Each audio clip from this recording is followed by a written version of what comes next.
Masechet Yoma, Daf 22. We begin the second Perek. A lot of interesting things on this stuff. We're going to get to some fascinating interpretations regarding Shaul and David. But we begin with a famous story about the foot race. So in the previous Perek, we talked about the Kohen Gadol and the first things he would do all week, and then preparing that night.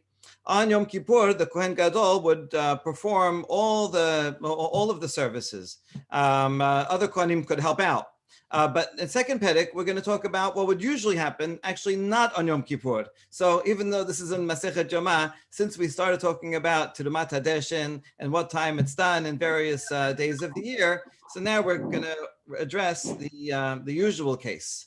So Badi Shona Kol Mi Sheroseh Litrom Et HaMizbeach Torem. The very first thing that was done in the Bet HaMikdash, even before morning, was to take some ashes off of the Mizbeach and put them down next to the Mizbeach, basically cleaning it off from everything that was burnt there all night. Someone needs to do that. So at the beginning, whoever wanted to could come and volunteer. I mean, this was something that was not the most important avodah that was done. It's also, at the crack of dawn, so most people are sleeping. So there wasn't so much competition for it. Okay, so anyone who comes can do it.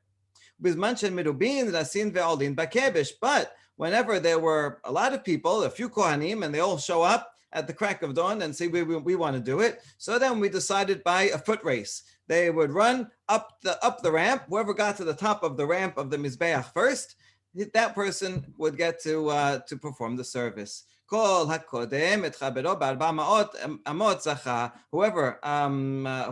reached the top first within 4 amot of the top got the merit. What if 2 Kohanim run up and get there? It's a tie. So now you need a tiebreaker. So instead of to break the tie, we use a lottery. How does the lottery work? So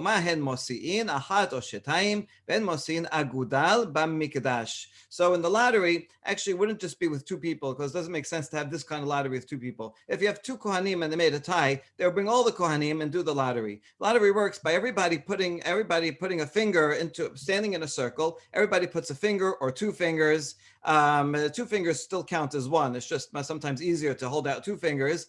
And then the person in charge would take the hat off of one of the Kohanim. They all wear hats, and say, okay, we're going to start counting with you.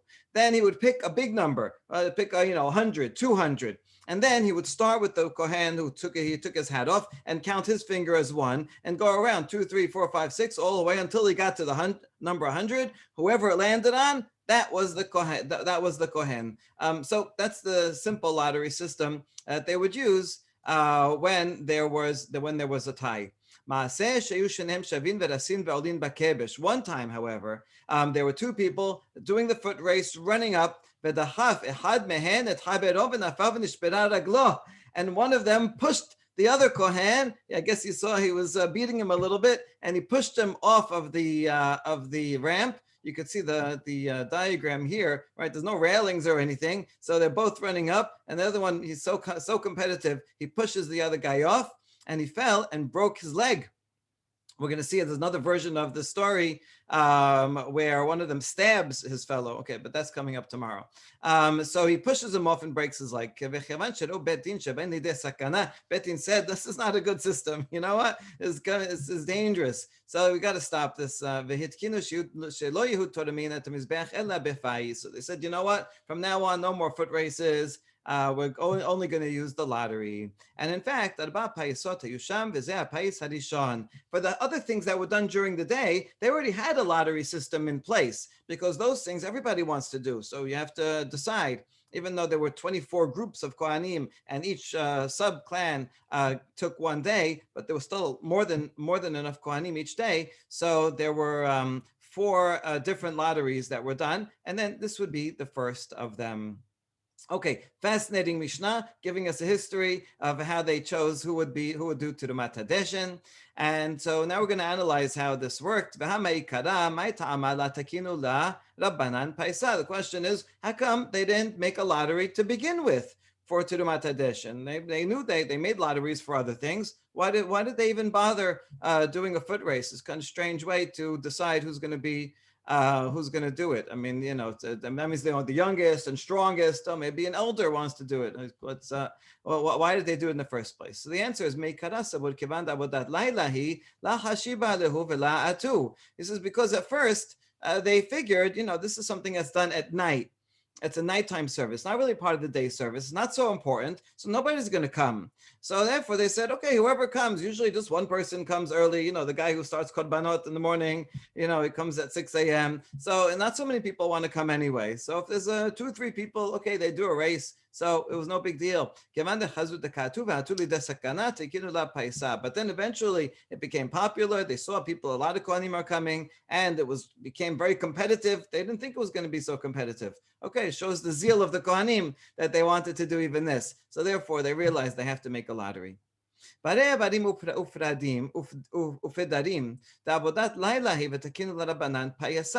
question on the logic. Well, what were they thinking to begin with? After all, there's something that we do at the end of the day. After we finish all the korbanot of the day, and even after sunset, there's still Kohanim that were working. They were taking all the limbs of the burnt offerings and the fats, and they were putting them on the mizbeach. If there were a lot, it might take a while and go into the night.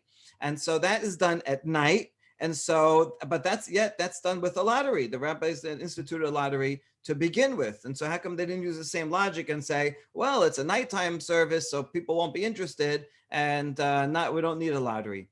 And the answer is Sof Avodah Dimamahi. No, the truth is that is the end of the daytime service. You're just finishing. These are olot and that you made during the day, and now you're completing them. So they knew that this was something that would be important, and the Kohanim would want to do it. So you needed a lottery. Question: hold on, the Terumat Hadesh, cleaning off the mizbeach, you can call that the beginning of the day, even though it's done still, like before dawn and it's still nighttime, but it's the beginning of the daytime service, and so it should be just as important as any other daytime service. And the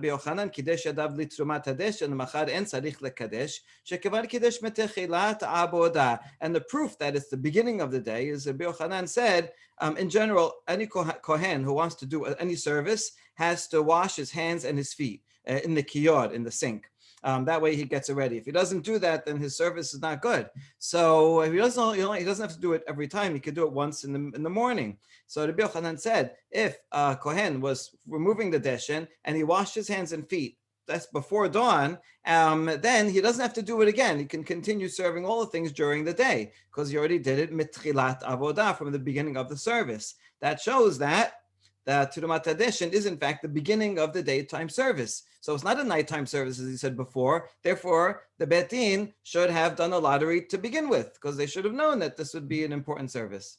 Answer: Ema shekivar kidesh metechila avodah. With Rabbi Yochanan's words, we can just change them a little. Instead of kidesh metechilat avodah, we say kidesh metechila la avodah. That what he meant to say is that his hands and feet were already washed, already prepared from the beginning for the service of the day. In other words, that Kohen who washed his hands and feet for Terumat Hadeshin, he had in mind, I'm going to do this for the daytime service also. Not that Terumat Hadeshin is itself a daytime service. So there's really no proof from Rabbi Yochanan's words. You can't read that much into it. So therefore, it's still considered a daytime service, a nighttime service. And that's why they didn't think it was going to be so important, and that's why they didn't have a lottery to begin with. Okay, that's one version. Ika de amre, another version of this discussion. Meikarasa would kevan de ika ones shena la atu. At first, the Beit Din thought, people are sleeping. Who's going to wake up so early? Most people aren't going to, so they're not going to come. But then they saw that these Kohanim are zealous and they wake up early and they're all coming, and because there were so many, it came to danger of running up the altar, and so therefore they made the lottery. Hold on, why didn't they use the same logic for the last thing that they do at the end of the day, that they're putting all the parts of the animal on the mizbeach? That's done at night also, after sunset. And so in there also we would have honest that people want to go to sleep. They get tired after a long day of work, and they're going to be sleeping after sunset. Yet the rabbis didn't say, made a lottery for that. So why? The answer is Shaneh Migna Mimekam. So lying down is different from rising up. In other words, if you're up during the day and nighttime comes, you still have things to do. It's easy to keep yourself up. It's harder if you're already sleeping to wake up early to get to do something. So they figured that yes, there'll be plenty of Kohanim that will stay up later to do the nighttime service of putting the things on the Mizbeach, but there'll be less Kohanim that were going to wake up so early. So therefore, they didn't make the lottery in the morning, but they did make it at night. Well, it turns out that there were a lot of Kohanim and they had to make a lottery both times.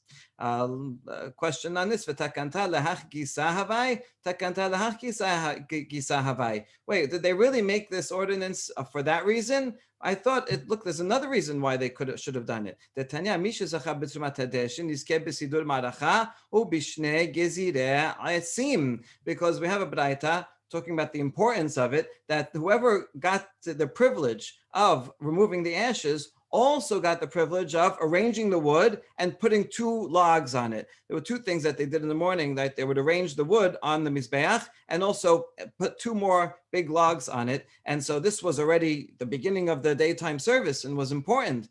And so therefore they should have known that people would be eager to do it, because if you get to do Tzumat Hadesh, it was really basically taking out the garbage. So they wouldn't want to do that by itself. But the Beit Din connected it to putting the wood on, and that was a great thing to do, that they would want to do. So wouldn't they make the lottery just for that reason? So actually, there's 2 stages that Rav Ashi explains. At first, what we said before, they thought no one's going to come so early in the morning, and it's not so important. Now they saw they came and they were running up to have a race. It could be the race was like spontaneous. They just, the Kohanim, oh, you're here, I'm going to get there first.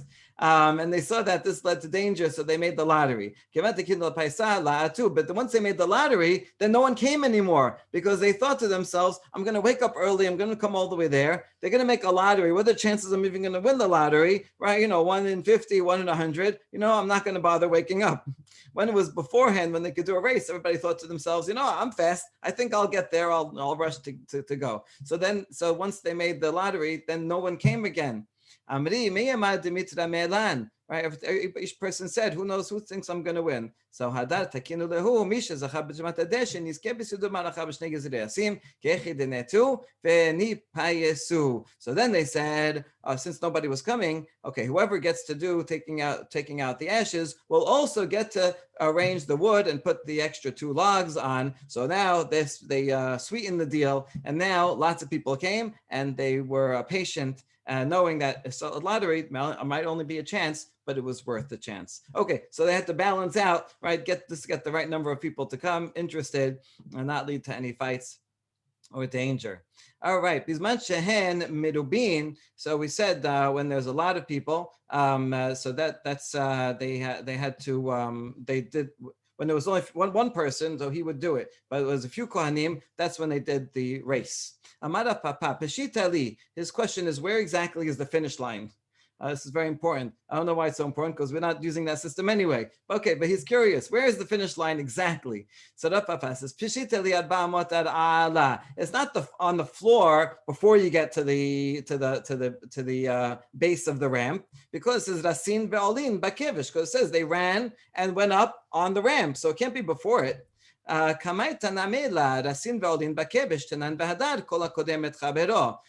be the first 4 amot. In other words, it can't be like, at this point, just 4 amot from the floor going up, because it says first they ran up, right? And only then it says whoever got there first. So it sounds like they're running up the ramp, not just the beginning of the ramp.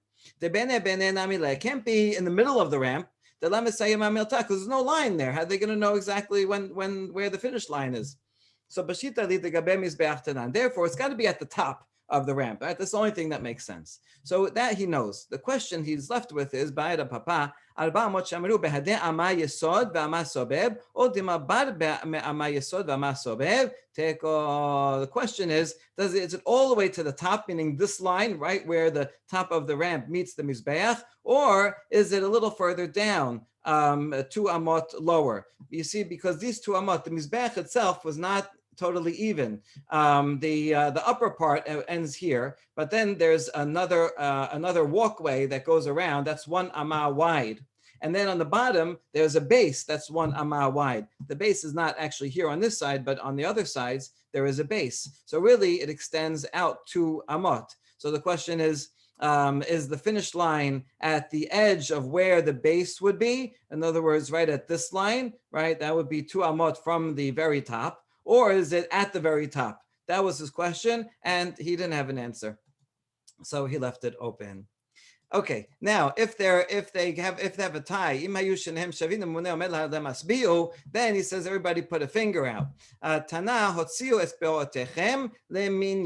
So what he meant is, what do you mean hatzbiu? Hatzbiu now modern Hebrew means to point, right? But it comes from the word etzba. So what he meant is put your finger out and then we will count. Question is, why do you have to make them put a finger out? Just count them, right? Just stand there and they'll count 1, 2, 3, 4, right? And go until you get to 100 or whatever number he picks.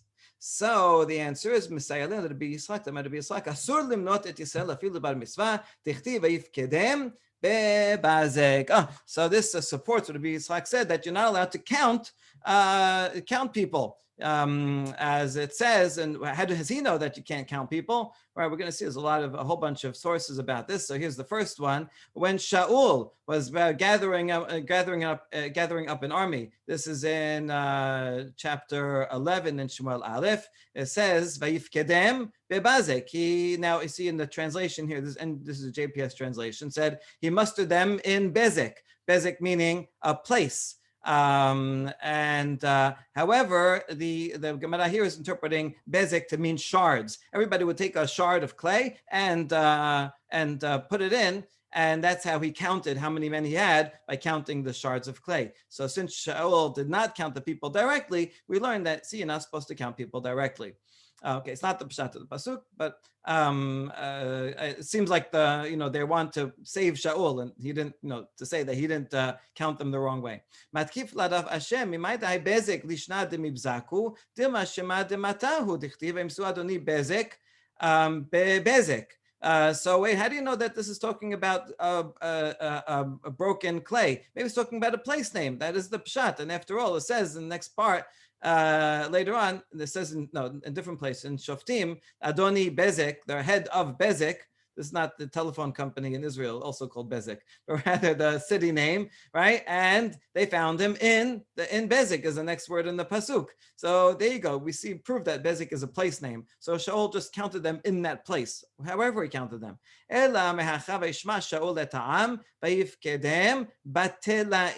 Rather, it's a different time when Shaul brought up, counted his soldiers, mustered up his soldiers, and this is before Amalek. So it says, Vayishama Shaul et ha'am, he called them, Vayifkedem batelaim. Now, tele means, you see in the translation here, also is called a place name. So the pshat is this also is a place name. But tele can also mean sheep, meaning each person put in a sheep, and then he counted the sheep. And that's how he knew how many people there were. So that's where we learned that you're not supposed to count people themselves. Amar Rabbi Elazar, Kol hamonet Yisrael over belav shenemar vayam mispar bnei Yisrael kechol hayam asher lo yimad. Right, and the source is that by counting people, you're limiting them. And the beracha of the Jewish people is that they should be so many, they should be like the sand of the sea. That cannot be counted. So counting is limiting, not counting is a way of remembering the beracha, the beracha. It's in Hosea, but you could have quoted from Avraham, Avinu, and other places. And so here, this lo yimad and the pshata means they're going to be so many you won't be able to count them. But we're reading this as lo yimad, do not count them, right? You're not allowed to count them. Okay, Rambam in fact quotes the pasuk in Bereshit instead. Better to quote it from the Torah rather than from Hosea. Rav Nachman bar Yitzchak amar oved b'shnei lavin shemar lo yimad ve'lo yisafer. Right, the pasuk continues and says cannot be measured and cannot be counted. So actually, you violate two commandments. Again, we don't really learn positive, negative commandments from Nevi'im. So this is I'm still not going to count this as one of the 613. But nevertheless, it's saying that this is the proper practice. Amar Rabbi Shmuel bar Nachman Rabbi Yochanan Rameh. Hold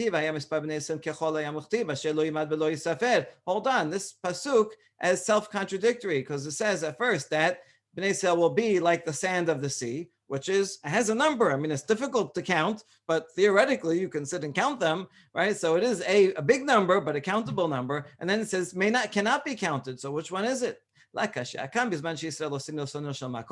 Israel is doing God's will, then we're innumerable. When they're not doing God's will, then we're only like the sand of the sea, which is still pretty good, but not as good as infinite. Rabbi Amar Mishum Reb Abba Yoseh ben Dostai Lakasha kan bidei Adam kan bidei Shamayim. Right. In other words, humans cannot count. So that's what it talks about. Innumerable is talking about human, but God can count that till that number. God can count. God knows how many particles of sand. So it is a very big number, not calculable by human hands, but is calculable by God. אמר רב נהילי בר ידי באמר שמואל, כיוון שנתמנה אדם פרנס על הציבור, מתעשר.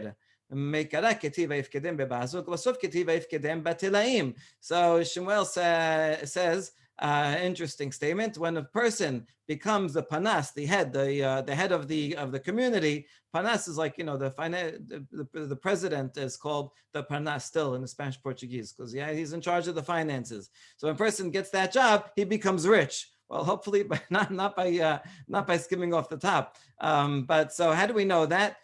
Because it says at first, and this is going back to the original interpretation with Shaul. At first, he mustered his troops and counted them with pottery shards, and then he counted them with sheep. The assumption here is that Shaul is providing the sheep for each person. Here's sheep for you, sheep for you, sheep for you, and then he gathers and counts them all. So at the beginning, he was poor, and then Shaul, once he became king and established, he became rich, and enough he could give sheep to each person. So that's this proof. But we rejected. Wait a second. No, maybe not. Maybe it was their own sheep. Everybody bring your own sheep, right? And I'm going to count who says it was Shaul's sheep. So no, if that was the case, why would even bother saying it, right? The point of saying that it was with Telaim is that Shaul provided them, and that's how important and wealthy he became in the course of those years. Okay, but again, the Peshat is that they're both named places. Okay, now since we're talking about Shaul and in his fight with Amalek, the rest of the pasuk says he fought with Amalek, Vayareb Banahal, and he fought in the valley. Amar bimaneh al iskeh Nahal, concerning the matter of the valley. B'sha'ah shamar lo. ראה הקדוש ברוך הוא לשאול, לך בכיתת עמלק, אמר, ומה נפש אחת אמרה תורה הווה עגלה ערופה, כל נפשות הללו אחת כמה וכמה. Okay, so we're interpreting the valley not as the physical place where they fought, or not only that, but that there was an argument or discussion regarding something in a valley. And what was that? It's a reference to Egla Arufa. When someone dies, someone is murdered, and we don't know who did the murder. So we bring a calf and we break its neck in a valley. And so that's, and everybody, all the elders are supposed to come out and say, we are not responsible, and have to take accounting of what happened and who did this. So when Hashem told Shaul, go and kill Amalek, Shaul responded and said, wait a second, is this an ethical thing to do? Right? If one person dies, if one person is killed, we go and bring a Egla Arufa, and we wonder, what happened? How did this a murder happen? And now you're telling me to go and kill this whole nation, man, woman, children, animals? Right? Is the ethical thing to do? So Shaul's being all indignant. So that's what it means, Vayada Banachal, that this is an argument that Shaul had with Hashem, and he made a reference to the Egla Arufa, which is killed in a valley. So, okay, so at first Shaul looks here like he's, the moral voice arguing with God like Abraham and Moshe, right? Ve'im adam chata behema chata ma chata. Shaul goes on. Okay, even if the humans sinned, the animals, why should we kill them? Of Amalek. Im gedolim hatu ketanim hatu. Maybe the adults are sinners, but how about the children? Yatsa bat kol v'amra lo. Al tehi sadiq harbe. So the bat kol, God responds in the bat kol and says, don't be so righteous. Don't be so self-righteous. ובשעה שאמר לו שאול לדואג, סוב אתה ופגע בכהנים. יעשה בת קול ואמרה לו, אל תרשע הרבה. Right, you see Shaul, it was really a hypocrite, because what happens in a few chapters later, when he gets to Nov, later Kohanim, where these are people that they helped out David. David said, oh, I need help, so they gave him food. And they thought that David is Shaul's son-in-law, and so he's coming.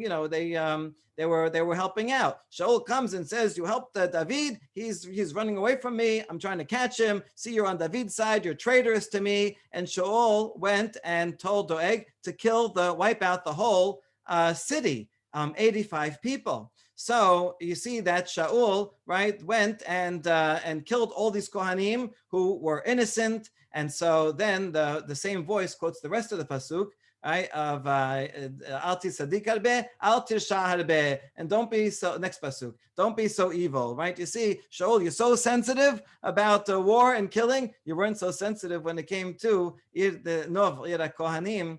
So right, so that's not really your true motivation. Amar Rav Huna, kama lo hale. Okay, now fascinating statement comparing Shaul and David. Rav Huna says, kama la hale vela margish kabra de mare saya'eh. Right, how little does a person who has the support of God have to worry or be concerned? Referring to David. Hashem loved David, and so even though David made several errors, he was still able to hold on to his kingship. And compare that to Shaul. Shaul ba'hat ve'al. Shaul just did one sin and it counted against him, and he was dethroned. David b'shtayim ve'lo al ta'alo. David made two sins, and yet they did not count against him. He was able to continue to be king. This is a real question when you read Sefer Shemuel, right? You wonder why Shaul gets such a hard sentence compared to David. So Shaul b'achat maihi, what did he do? Maaseh de'agag, right? He's supposed to kill Amalek. He kills all the men, women, and children. He leaves Agag. He leaves the king alive. That's like the one person you should kill first. So that was a major sin, and because of that, right after that, the next pasuk is, right, he's dethroned. Hold on. He also did another sin. Shaul also destroyed all the Kohanim of the city of Nov. No, but even before that, right there in chapter 15, at the end of the chapter, Hashem already says, I regret that I made Shaul to king. So he's already moved from kingship even before the story about Nov Kohanim, which is later in chapter 22. Okay, so there you go. So Shaul, for one matter, is dethroned. How about David? David b'shtayim ma'nehu de'Uriah ve'dahasata. So what are his two sins? One, Uriah, he took an innocent man and he put him on the front line on purpose so that he would die when he did. So that's sin number one. And sin number two is all the way at the end of Shemuel. That says Hashem bayaset et David bahem. Hashem wanted to punish the people, so he incited David against them, saying, "Go and count them." So now we're continuing that theme of counting from before, right? And then they count the people, they do a census, and then there's a plague. So that was the second sin that David did. He should not have counted them. That could be a sin of either like counting, as we said before, or of counting them for war, and then kind of plunging them into a war, and which itself is a bad omen. Okay, hold on. Why only two sins? How about the sin of Bathsheba? Right, this is very important because you remember in Shabbat we said that is one opinion that says no, David did not sin. But here, right, we are counting them as sins. So what about that sin with Bathsheba, adultery? הטעם יפרעו מיניה דכתיב ואת הכבשה ישלם 400 ילד אמנון תמר ואבשלום. Now in that case here he got a separate punishment for the sin of Bathsheba. So there's only, in other words, there's two sins for which he was not punished, and even though he had those two sins, he retained his kingship. This other sin, we're not counting among those two because it had its own punishment. What was the punishment for Bathsheba? Well, he 4 people in his life died. The child that he had with Bathsheba, the first one, and his children, Amnon, Tamar, and Absalom. And this fulfills what the Navi came and told him. Natan said, remember, he gave them mashal. What if a rich person goes and takes a lamb from the poor person? What should be his punishment? And David said, oh, that person, he should have to pay fourfold. Right. So what's the payment fourfold? You took one person, David, so you should have to pay with 4. Okay. So he already got a punishment for that, and therefore it doesn't count against his kingship. Hold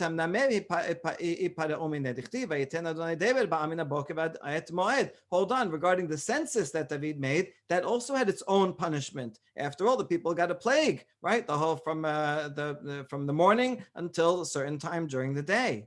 Yeah, but that doesn't count because that punishment was on the people, not on David himself. So just regarding David himself, he was not punished for that. And so that's why we counted it as these 2 items, even though David made these 2 sins and was not punished. Nevertheless, God favored him and allowed him to continue being king.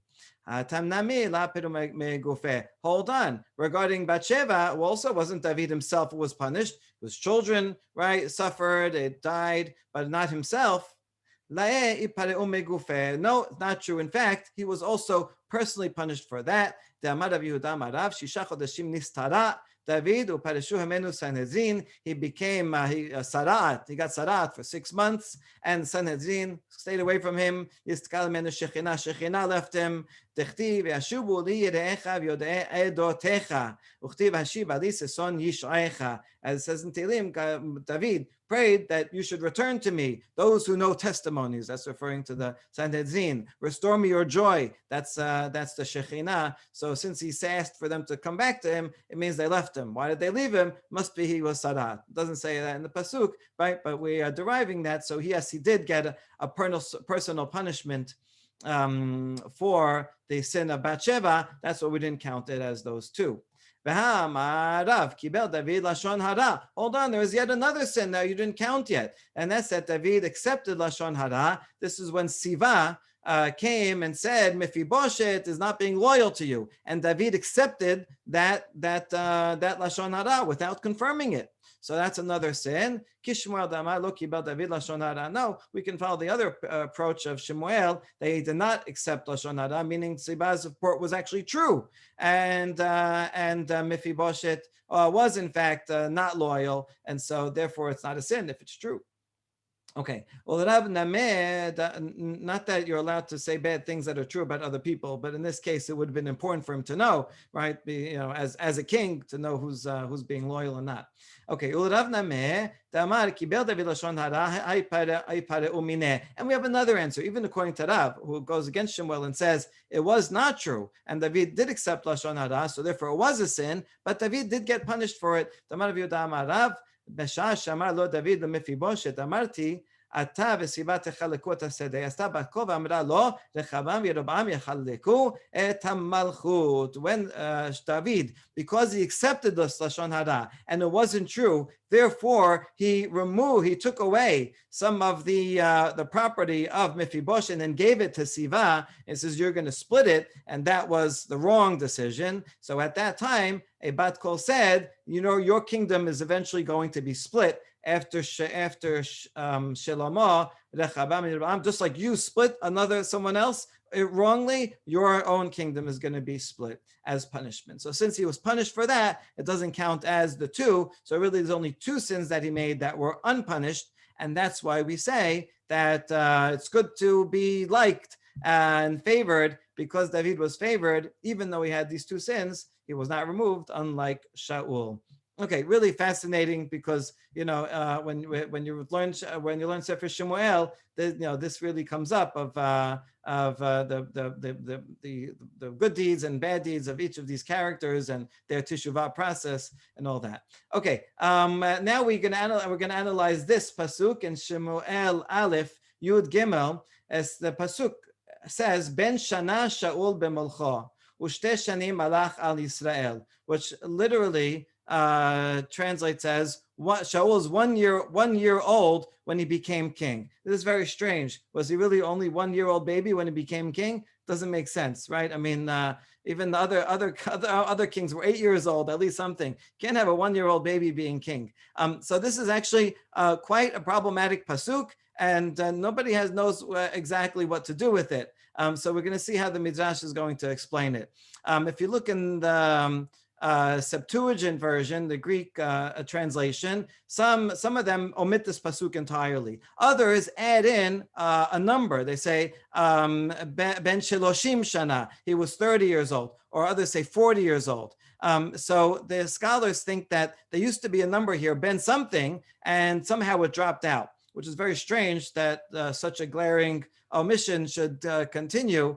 If this mistake did happen, others try to explain it as he was not 1 year old, but rather he reigned for 1 year, and then in his second year, and then it gives the rest of the story. Something like that. Okay, in any case, you see that JPS translates here with ... Shaul was something years old, fill in the blank. Okay, so since we have this very curious pasuk that seems to be missing the exact years, so we explain it as follows. Although it says he was 1 year old, obviously he wasn't 1 year old. He was like 1 year old, meaning he was as innocent as a 1 year old. So Shaul, when he began his reign, wasn't as innocent as a 1 year old who never sinned. Wait a second. When you're comparing it to a 1 year old, why not say like a 1 year old who has dirty diapers and is all filthy? What's a 1 year old? I mean, if you want to talk about innocence, so maybe say 7 years old, or like we do with Sarah. So what's the 1 year old? You can make a lot of comparisons. So Rav Nachman said this statement, and at night he got a frightful dream, and he realized, okay, I misspoke. I shouldn't have said such a mean thing about Shaul. That was not nice for me to say. So Amar na'aneti lachem asmot Shaul ben Kish. So he says, I submit to you the bones of Shaul. The bones meaning the ghost of him, right? I apologize. And then, but the next night he showed another frightful dream, and so his apology was not accepted. Ben Kish Melech Israel, and now he added King of Israel. So he showed even more deference and apologized, and then his apologies was accepted, and he didn't get those nightmares anymore. אמר רב שיהודה אמר שמואל, מפני מה לא נמשכה מלכות בית שאול, מפני שלא היה בו שום דופי. There's a paradoxical statement, very super interesting. How come the dynasty of Shaul did not continue? Because it did not have any flaws in his ancestry. Shaul was too perfect in his ancestry. Now you think that would be a good thing. So why would that be bad? אמר רבי יוחנן משום רבי שמעון בן יהושדק, אין מעמידין פרנס על הציבור אלא אם כן קופה של שרסים תלויה לו מאחריו, שאם תזוח דעתו עליו, אומרים לו חזור לאחוריך.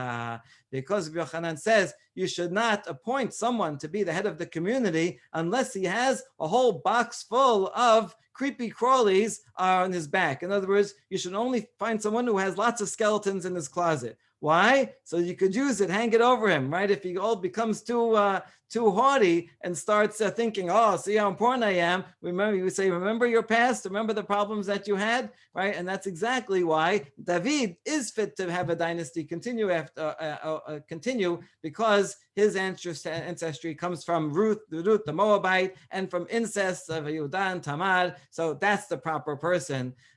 So anyway, that's super interesting, right? People have a tendency when they get have a powerful position to think that it's coming to them and then they can use it to lord it over people. So you want to find someone who does have problems in his ancestry. That could definitely explain David's background. And last statement, Amar Rav Yehuda Amara mipnei ma ne'enash Shaul mipnei shemachal al kebodo. Right. So why was Shaul so punished? So for even for one sin, because he forwent his honor.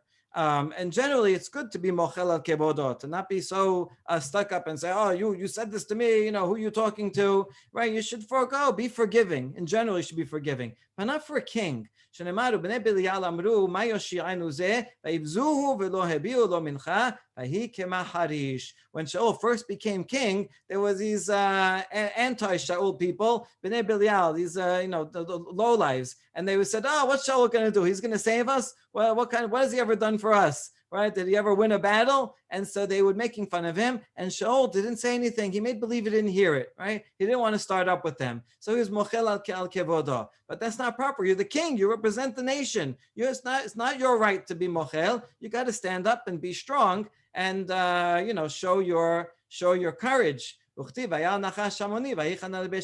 next pasuk after that is Nahal, the Ammoni came and upon Yabesh Gilad, this is the Israelites that were on the other side of the Jordan, and started up with them. In other words, they saw, see, Shaul's weak. He can't even counteract his own internal enemies. You see how weak he is? We're going to take advantage of that. And therefore, a king has to show strength, cannot be mochel kevodo, because if he does that, he in fact puts the whole nation in danger. And so we'll continue on this theme of standing up for yourself. Tomorrow we saw from one thing to the other, right? We went from the race and the lottery and counting people. Once we talked about counting people, both Shaul and David count people. So we got into learning the stories, the bad deeds and also the good deeds of David and Shaul. Baruch Adonai L'olam.